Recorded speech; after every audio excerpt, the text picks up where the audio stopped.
In the United States, about 20% of our energy comes from nuclear reactors, using a process that is called nuclear fission.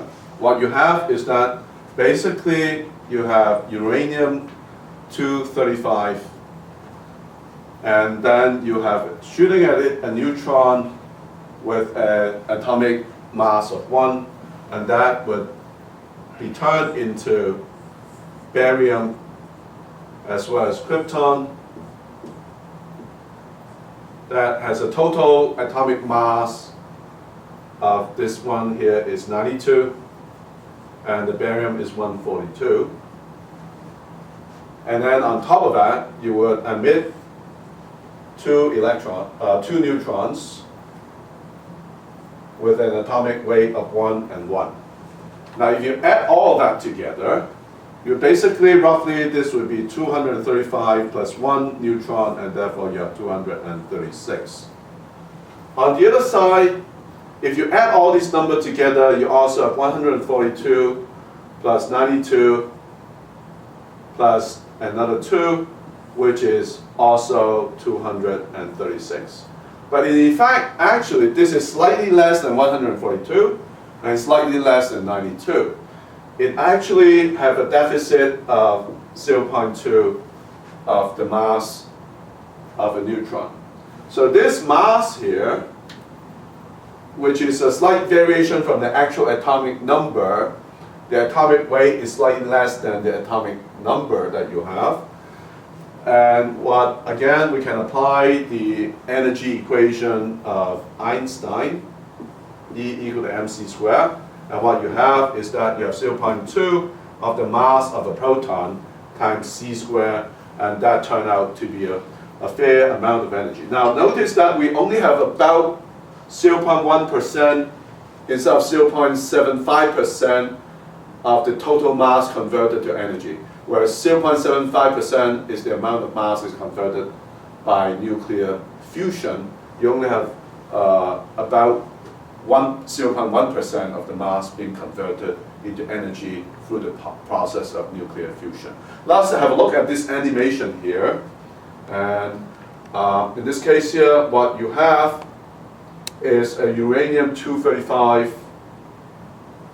atom that when a neutron smashes into it, it becomes uranium-236. It becomes unstable and therefore split itself into two parts, which is this one has an atomic weight of 92 and 142 plus 2 neutrons. Now, in most cases, the fission actually generate, instead of 235, instead of the barium as well as the other one, what you have is that this has atomic weight of 91 instead, and in the process emit 3 neutrons.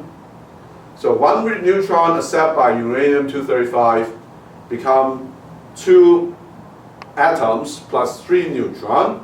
And these 3 neutrons in turn would cause possibly the splitting of 3 atoms of uranium-235. That results in what is known as a chain reaction. It becomes multiplicative. One splits a uranium atom producing 3 electrons, which in turn split 3 uranium atoms, generating 9 neutrons and splitting another 9. And therefore this becomes multiplicative, thereby causing a nuclear explosion that you will see. While the sun provides us with a tremendous amount of energy, and we can catch it on the surface of the Earth, it remains to be seen how we can control nuclear fusion on Earth. We have not been able to do that in a controlled manner other than that of an uncontrolled explosion of a hydrogen bomb. The dawn of the atomic age was when the first nuclear bomb was exploded over Japan. That again is an uncontrolled nuclear reaction when you have multiplicative splitting of the atom, because one splitting generates 3 neutrons, which in turn will cause 3 atoms to split, and this multiplication causes an explosion in a very short period of time. in order to control the process of nuclear fission, what you have is that you would put uranium-235 that is not 100% pure into the reactor core. And not only that, you try to control the number of neutrons that you may have so that you don't cause a chain reaction.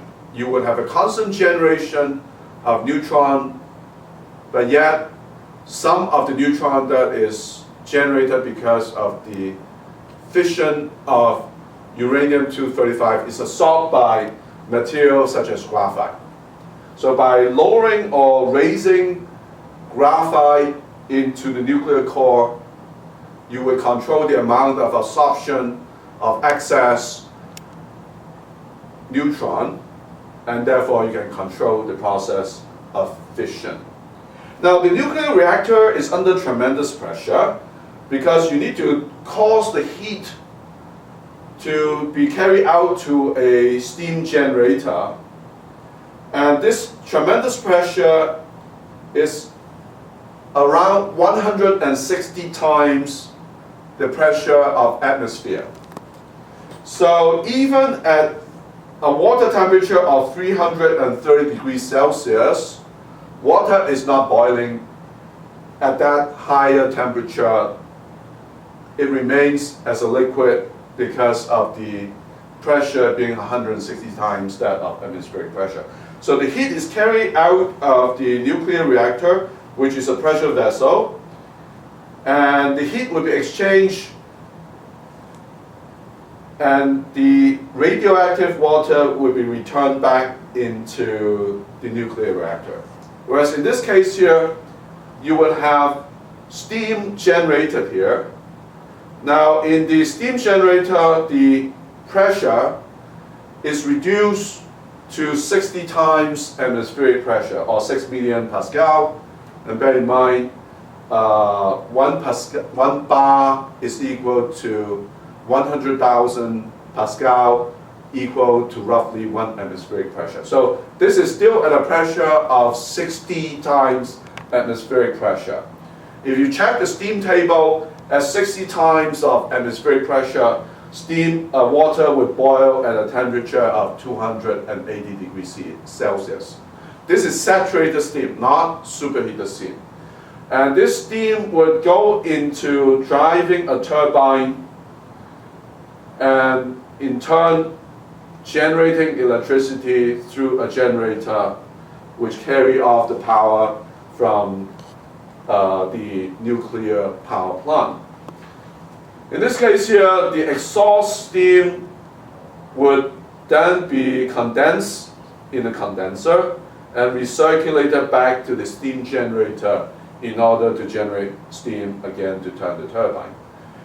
At the other end, what you have is another heat exchanger that sometimes you see this as a prominent feature in the nuclear power plant, whereby water would be pumped through this system, again in a circular way, at a lower temperature of 25 degrees Celsius, so that the steam exhaust, which is typically still a fairly high temperature, would be raised from, would be cooled down to condense at 60 atmospheric pressure back into water for going back into the steam generator.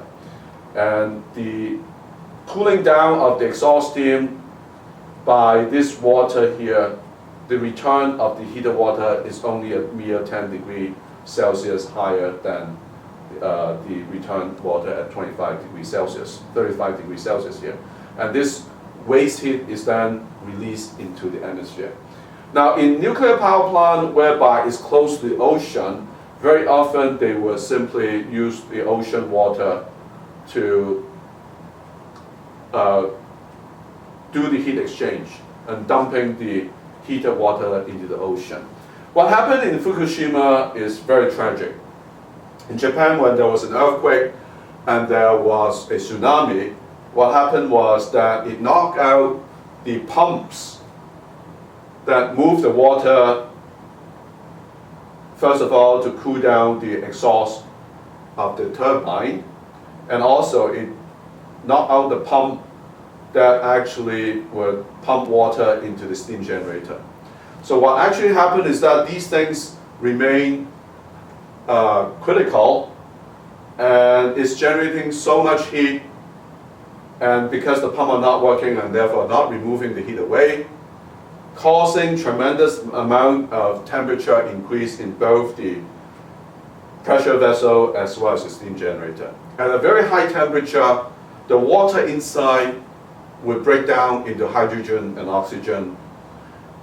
The container vessel for this whole thing then is filled with hydrogen and eventually exploded, blasting away the container vessel and releasing a copious amount of radioactive material into the atmosphere. I personally feel that nuclear energy is not safe, or at least at this point after the Fukushima tragedy. Japan has now shut down all the nuclear reactors. While nuclear reactors can produce a large amount of energy, the cost of building nuclear reactor remains very high. It's far more expensive per watt to build a nuclear reactor than for natural gas. But since nuclear energy source, namely uranium or plutonium, is relatively cheap, the fuel source is relatively low compared to fossil fuel generation of electricity.